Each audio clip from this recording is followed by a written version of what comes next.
SECCA Round 10 at Yeargan Farms near Selma, Alabama. We're winding down the 2018 season and only have 3 more races after this one. At the time of this race, I'm currently 4th in the points for the C40 class. I hope to move up to the top 3 before the end of the season. For that reason, I need to ride well today and keep mistakes to a minimum. The race format today will consist of one 90-minute moto for our class. This is a new race location for SECCA, and I have no idea what this course is going to be like. But gauging from the look of the creek crossing, it's going to be a wet race. And keeping with the theme of the last race, this area got a lot of rain the day before the race. It's a very hot day with temps in the 90s and very humid. Other than concerns about getting across the creek, the water will likely be a welcome cool down. I've done creek crossings on my bike before, but nothing quite like that, so this should be interesting. Here we go. I've got a pretty good start here, and I'm about 3rd going into the first left. Brian Hamner almost loses it in the sand there, and I let off instinctively and lost a couple of spots.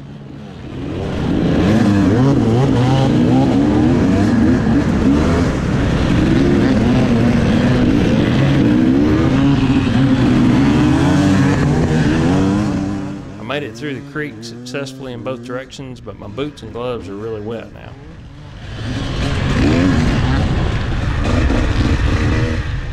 As always, I have some tear-offs on my goggles for when they get dirty, but now I've got water behind the tear-offs, so I can't see very well at this point. I had to ditch all the tear-offs, and luckily the goggles weren't too bad after that. I mentioned this is a new race location for SECCA, and this property is a great location for a race.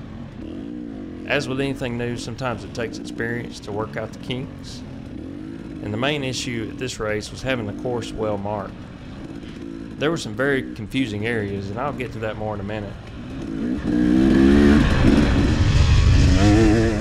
If you've been following my race videos, you know this is my first season of racing. I'm learning at every race, and I'm about to apply some of the knowledge I've gained over the past few months. I'm approaching a bottleneck here where there's a creek bottom that's given some people problems. There's somewhat of a line form, and I found myself in this situation several times before. I was talking to a friend, Skip, about these situations and about bottlenecks a few weeks ago, and he said this. He said, I don't care how many people are waiting, if you see a line that you think you can successfully take it. Don't wait around. So I looked around for other lines, and when I didn't see anything better, I aimed my bike for the opening and passed 4 or 5 riders there. What are y'all doing? Y'all going the wrong way? Now back to the confusing course I mentioned. These guys really weren't going the wrong way. They had missed this turn and were coming back to it. A lot of guys were missing that turn, and these guys might have actually prevented me from missing it. They cut the course back there! I was confused in the moment and didn't really know what was going on, but they weren't cutting the course. I said, I wonder what happened to Skip there. I've caught up to Skip here, and I'm not sure why. It turns out he missed the turn that others had missed on the first lap, and that's how I caught him.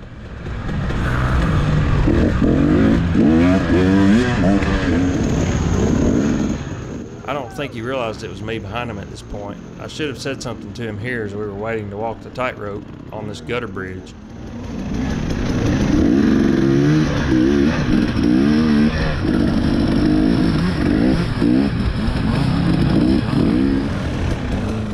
I've practiced crossing logs quite a bit. Normally that's not a problem, but this one's more difficult than it looks. You can't really see it until you ride up on it. It's hard to square up on, and it's on a downhill slope, which doesn't show up in the video well. It wasn't pretty, but I got over it on this lap. I'm still behind Skip here, and we have another course issue. The bridge is in a state of disrepair, so we have to loop around and find another way around it. Skip waves me around here, and I'm still not quite sure what's going on with him.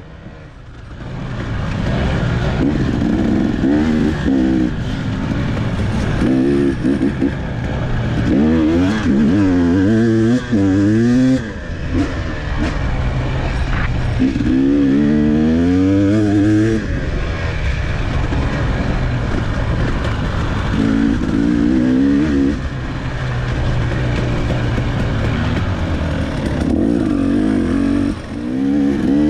some open road here, and we're about to enter another section of single track, and I can't tell where I'm supposed to go here. There are arrows everywhere. Skip spots the correct trail and gets by me.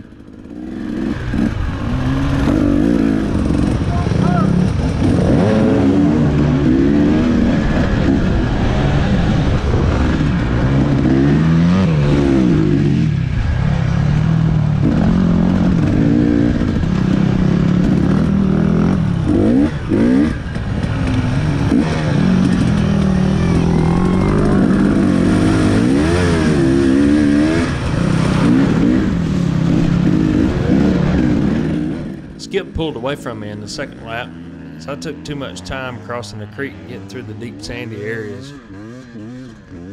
Things went pretty well on this lap until I got back to the log crossing. I used bad technique here and lost a little time.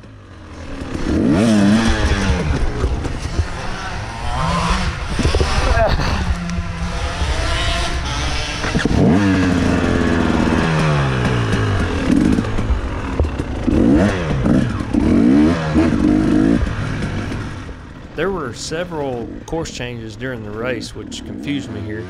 Is that a hot line?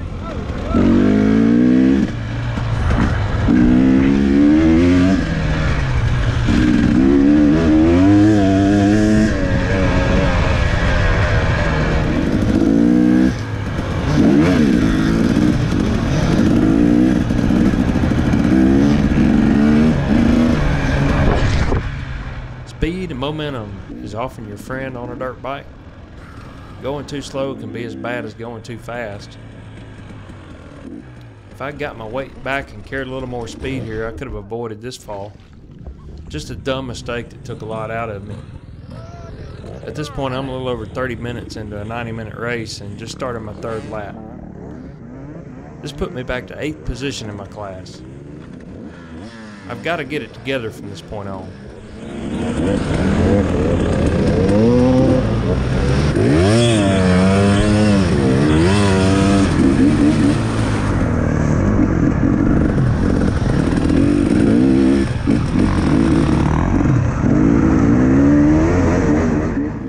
My third and fourth laps were pretty uneventful. I was riding well and was able to move back up to 6th place by the end of the 4th lap.